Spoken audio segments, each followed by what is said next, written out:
OH Tamil பார்வையாளர்களுக்கு வணக்கம். கரூரில் நடந்த அந்த துயர சம்பவம், அதில் 41 உயிர்கள் பறிப்போன கதை, இதெல்லாம் உங்களுக்கு தெரிஞ்சிருக்கு. நிறைய செய்திகள், வதந்திகள் எல்லாமே நீங்கள் பார்த்துருப்பீங்க. ஆனால் இன்றைக்கி தான் முதல் முறையாக முதல்வர் அவர்கள் அந்த சம்பவம் குறித்த ஒரு நீண்ட ஒரு விளக்கத்தை இன்றைக்கி சட்டப்பேரவையில் அவர் தெரிவிச்சிருந்தார். இதற்கு முன்பு இந்த துயரம் குறித்து அவர் பேசியிருக்காரு. அந்த துயர சம்பவம் நடந்த அன்று இரவே அவர் விமானத்தில் அங்கே போயிட்டு விடிய விடிய அங்கே தங்கியிருந்து மக்களுக்கு உதவிகள் செய்தார். அதே போல் அங்கே காயப்பட்டு அவதிப்பட்டவர்களுக்கு தேவையான அனைத்து உதவிகளையும் முதல்வர், துணை முதல்வர் மற்றும் அமைச்சர்கள் அத்தனை பேர் அங்கே செஞ்சதை நீங்கள் பார்த்துருப்பீங்க. ஆனாலும் கூட அவர் எங்குமே இந்த சம்பவம் குறித்து அரசியல் பாணியில் அவர் எதுவுமே பேசலை. இந்த சம்பவத்தில் ஒரு அரசியல் இருக்குது அப்படின்னு கூட சொல்ல, இதை அரசியல் செய்ய வேண்டாம், இனி எதிர்காலத்தில் இப்படி ஒரு சம்பவம் நடக்காமல் நம்ம பார்த்துப்போம், எந்த ஒரு தலைவருமே தன்னுடைய அந்த கூட்டத்துக்கு வருகிற மக்களை கொல்ல வேண்டும் அப்படிங்கிற ஒரு நினைப்பில் இந்த மாதிரிலாம் செய்கிறதில்ல அப்படின்னு விஜய்க்காக மறைமுகமாக வக்காலத்து வாங்கினார் முதலமைச்சர். முதல் முறையாக அன்னைக்கு என்ன நடந்தது, அந்த கரூரில் என்னென்ன நடந்தது, அடுத்து அரசு அதற்கு என்னென்ன நடவடிக்கைகள் மேற்கொண்டது அப்படிங்கிறத ரொம்ப டீட்டெயிலாக சட்டப்பேரவையில் ஒரு 16-20 நிமிடங்கள் முதல்வர் அந்த உரையை ஆற்றியிருந்தார். மிகச்சிறந்த, ரொம்ப பர்ஃபெக்டான ஒரு உரை அப்படின்னு நான் சொல்லுவேன். ஏன்னா இங்கே எல்லாருக்குமே எப்படின்னா, அவங்களுக்கு என்ன தோணுதோ அதை வச்சு ஒரு கருத்தை திணிக்கிறதுல தான் முயற்சி பண்ணுறாங்க. உண்மை என்னவோ அந்த உண்மையை அப்படியே பேசுகிறதுக்கு பல பேருக்கு தயக்கமாக இருக்குது போல இருக்குது. ஆனால் முதல்வர் 100% என்ன உண்மையோ அதை மட்டும் சொன்னார். அந்த இடத்துல எங்கேயுமே வெட்டி ஒட்டி கூடுதலாக ஒரு விஷயத்தை சேர்த்து பேசி அரசியல் மைலேஜ் எடுக்கலாம் அப்படி எதுவுமே அவர் முயற்சி பண்ணலை.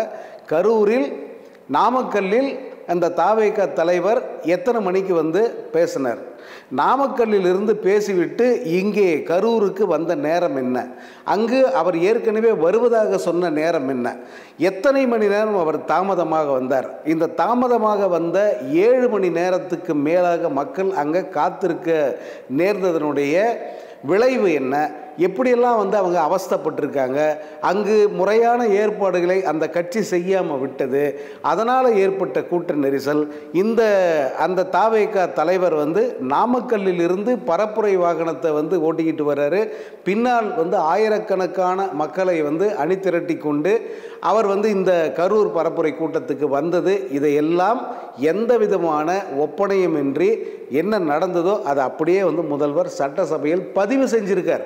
அதான் ரொம்ப முக்கியம். இதில் குறிப்பிடத்தக்கது என்னென்னா, முதல்வர் இது எங்கேயுமே யாரையுமே குறையாக சொல்லலை. நடந்த நிகழ்ச்சி இதுதான்ப்பா, நீங்களே கேளுங்க, இதில் யார் மீது குற்றம், யார் செய்து தவறு, யாரால் இவ்வளோ பேர் செத்தாங்கன்றதை நீங்களே முடிவு பண்ணிக்கங்க அப்படிங்கிற துணியில் தான் முதல்வருடைய உரை அமைந்தது. அது மட்டும் இல்லை, நாங்கள் இதை தனிநபர் ஆணையம் ஒன்று அமைச்சோம். அதே போல் உயர்நீதிமன்றம் சிறப்பு புலனாய்வு குழு SIT அமைச்சாங்க. இது இரண்டையும் இப்போ வேண்டான்னு சொல்லிட்டு உச்சநீதிமன்றம் ஒரு CBI தலைமையில் ஒரு வழக்கு ஒரு டீம் அமைச்சிருக்காங்க. இந்த குழு விசாரித்து இறுதி அறிக்கை தரும். அந்த இறுதி அறிக்கையின் அடிப்படையில் உச்சநீதிமன்றம் இறுதி தீர்ப்பு என்ன சொல்லுதோ அந்த தீர்ப்பின் அடிப்படையில் நாங்கள் நடவடிக்கை எடுக்கிறோம் அப்படின்னு சொல்லிட்டு முடிச்சிட்டார். இங்கே எங்கேயாவது அவர் யாரையாவது குற்றம் சொல்லியிருக்காரா, யார் மீதாவது இந்த விஜயால் தான் இப்படியெல்லாம் நடந்துருச்சு, விஜய் தான் திட்டமிட்டு இவ்வளோ பேர் கொன்னா அப்படி ஏதாவது அவர் சொல்லியிருக்காரா? எதுவுமே சொல்லலை. நடந்த நிகழ்ச்சியெல்லாம் இதுதான்ப்பா, இவர் இவ்வளோ நேரம் லேட்டாக வந்தார், எதனால் இப்படியெல்லாம் ஆச்சு, ஜனங்க கஷ்டப்பட்டாங்க, இறந்துட்டாங்க அப்படிங்கிறத அவர் பதிவு பண்ணிட்டார். இப்போ பாருங்கள், எங்கள் அப்பன் குதிரைக்குள்ளே இல்லைன்ட்டு ஊருக்கு முன்னாடி ஒருத்தர் முண்டி அடிச்சுட்டு வர்றார். யார்? அவர் தான் எதிர்கட்சி தலைவர் எடப்பாடி பழனிசாமி. விஜயை காப்பாற்றுறாரா, அவர் ஓடி வரார். முதல்வரின் பேச்சுக்கு இத்தனைக்கும் முதல்வர் தன்னுடைய இந்த உரையின் போது அந்த கரூரில் இந்த ஸ்டாம்பிங் நடந்ததை, இந்த இடத்தை ஏன் ஒதுக்குனாங்கன்னு பல பேர் எங்களை கேட்குறாங்க. அவர்கள் கேட்ட இடம் இதை விட மிகச்சிறிய இடம். ஏன்னா இது பொதுக்கூட்டம் கிடையாது. திரும்ப திரும்ப அறிவு கட்ட மடையர்கள் மாதிரியே பலரும் பேசுகிறாங்க, அரசியல் கட்சி தலைவர்கள் உள்பட. இது பொதுக்கூட்டம் இல்லை, பரப்புரை. பரப்புரை கூட்டம்னு கூட சொல்லக்கூடாது. தேர்தல் பரப்புரைன்றது என்ன? வேனில் வருவாங்க, 5 நிமிஷம் பேசுவாங்க, அடுத்த பாயிண்ட்டுக்கு போயிடுவாங்க. அடுத்த பாயிண்ட்டுக்கு போயிடணும். அவ்வளோதான் அந்த இடத்துக்கான கெப்பாசிட்டியே. அப்போது அது என்னவா இருக்கும்? ஒரு சாலையாக இருக்கலாம், ஒரு 3 சந்துகள் இணையிற இடமா இருக்கலாம், அல்லது ஏதாவது ஒரு கடை வீதியாக இருக்கலாம், அல்லது ஒரு ஒரு மைதானமாக இருக்கலாம். இப்படி ஏதாவது ஒரு இடத்துல ஜஸ்ட்டு பேசிட்டு போயிட்டே இருப்பாங்க. ஏன்னா அங்கே இருக்கிற தங்குற அங்கே வந்து கூடுகிற மக்களுக்கு உணவு, தண்ணீர் அல்லது வேறு எந்த வசதிகளும் செஞ்சு தர மாட்டாங்க.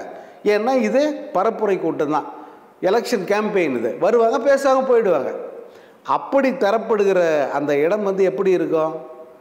இவங்க கேட்ட இடம் எல்லாமே மிக சிறியதாக இருந்தது. அங்கே கொடுத்துருந்தா இந்த கூட்டத்துக்கு இடம் காணாது. அப்படிங்கிறதுனால இருப்பதிலேயே ஓரளவுக்கு பெரிய இடமான இந்த இடத்த நாங்கள் ஒதுக்கணும் அப்படிங்கிறது தான் முதல்வர் வந்து வச்சிருக்கிற எடுத்து சொல்கிற. முதல்வர் கரூரில் என்ன நடந்தது, எப்படி 41 பேர் செத்தாங்க அப்படிங்கிற டீட்டெயிலை பதிவு பண்ணுறாரு. அந்த இடத்தில் அரசியல் பேசுகிறார் எடப்பாடி பழனிசாமி. எப்படியாவது வந்து விஜயை காப்பாற்றணும், அல்லது விஜய் மீது பழி வராமல் நம்ம பார்த்துக்கணும், அப்படியே சிந்தாமல் விஜயை தூக்கிட்டு வந்து நம்ம கூட்டணியில் உட்கார வைக்கணும் அப்படிங்கிறது மட்டும்தான் எடப்பாடி பழனிசாமியோட அந்த பதட்டத்தில் தெரியுது. அவருடைய பேச்சை நீங்கள் கேட்டிங்கன்னா, இப்படி ஒரு அபத்தமாக எந்த தலைவனாவது பேசுவானா, எந்த கட்சி தலைவனாவது இப்படி பேசுவானா, இது எந்த வகையிலாவது வந்து இவங்களுக்கெல்லாம் கை கொடுக்குமா அப்படிங்கிற கேள்வி வந்து தாராளமாக உங்களுக்கு எழும். ஒரு வாட்டி முதல்வர் சட்டசபையில் பேசுனதையும், அதற்கு வெளிநடப்பு செய்த பிறகு எடப்பாடி பழனிசாமி வெளியில் வந்து பேசுனதையும் தயவு செஞ்சு நீங்கள் கேட்டு பாருங்கள்.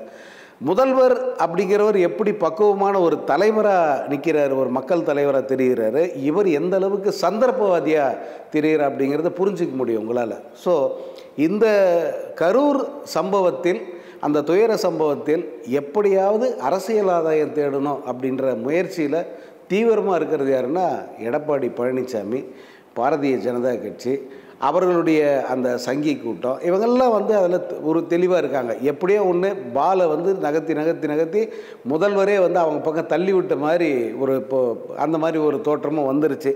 ஸோ இனி விஜய் வந்து எந்த காலத்திலும் வந்து இவர்களுடைய பிடியிலிருந்து தப்பவே முடியாது அப்படிங்கிற அளவுக்கு இந்த எடப்பாடி பழனிசாமியும் பாஜகவும் அவருடைய கூட்டமும் வந்து அவரை சேர்த்து பிடிச்சிக்கிட்டாங்க. நல்லது தான், ஒன்றும் தப்பு இல்லை. ஏன்னா இந்த இடத்துக்கு வரணுங்கிறது தான் வந்து எல்லோரும் எதிர்பார்த்தது. முதல்வரே கூட வந்து அதை எதிர்பார்த்துப்பார் அப்படின்னு தான் நினைக்கிறேன். ஒரு வழியாக சேர வேண்டிய இடத்துல போய் சேர்ந்துருக்கார் விஜய். இனி அரசியல் ரீதியாக அவரது எதிர்காலம், அப்புறம் தேர்தலில் அவருடைய வெற்றி, இதையெல்லாம் வந்து இனி நம்ம பேச வேண்டிய அவசியமே கிடையாது. ஏன்னா அது எப்படி போகும், இது எங்கே போய் முட்டு சந்தில் முட்டிக்கிட்டு நிற்கும் அப்படிங்கிறது வந்து எல்லோருக்குமே தெரிஞ்சது தான். என்ன விஜய் வந்து பாஜகவுடைய இன்னொரு விங்கு அப்படிங்கிறது ரொம்ப சீக்கிரம் அம்பலப்பட்டுருச்சு, அவ்வளோதான். இதை வந்து ஆரம்பத்தில் விஜய் அரசியலுக்கு வரேன்னு சொன்ன காலத்துலேருந்து இந்த ஆள் 10 பைசா செலவு பண்ண மாட்டானே, எப்படா வந்து இவன் அரசியலுக்கு வந்து கோடிக்கணக்கில் செலவு பண்ணுமே, காசை வாரி இறைக்கணும், மக்களுக்கு என்னென்னவோ செய்ய வேண்டியிருக்கோ, இதெல்லாம் வந்து எந்த காசில் செய்வான், யார் வந்து இவனுக்கு செலவு பண்ணுவாங்க அப்படிங்கிற கேள்வி எல்லோர் மனதில் இருந்தது. அந்த கேள்விக்கான விடையும் வந்து காலம் சொல்லிடுச்சு. இவனுக்கு பின்னாடி இருக்கிற சக்திகள் யாருன்னா மதவாத சக்திகள் தான், அதில் எந்த சந்தேகமும் வேண்டாம் அப்படின்னு சொல்லிட்டு இருந்தாங்க. அதை வந்து கொஞ்சம் மிகையான கற்பனை அப்படின்னு பல பேர் சொன்னாங்க. இல்லை அப்படிலாம் ஒன்றும் கிடையாது, உச்சத்தில் இருக்காப்புல 200 கோடி சம்பளம் வாங்குறாரு, இந்த 200 கோடியை வாங்கி குவிச்சு வச்சுருக்காருல, அதில் தான் செலவு பண்ண போகிறாரு அப்படியெல்லாம் வந்து நிறைய பேர் சொன்னாங்க. பட் நம்மெல்லாம் வந்து அதை எப்பவுமே நம்பினதில்லை.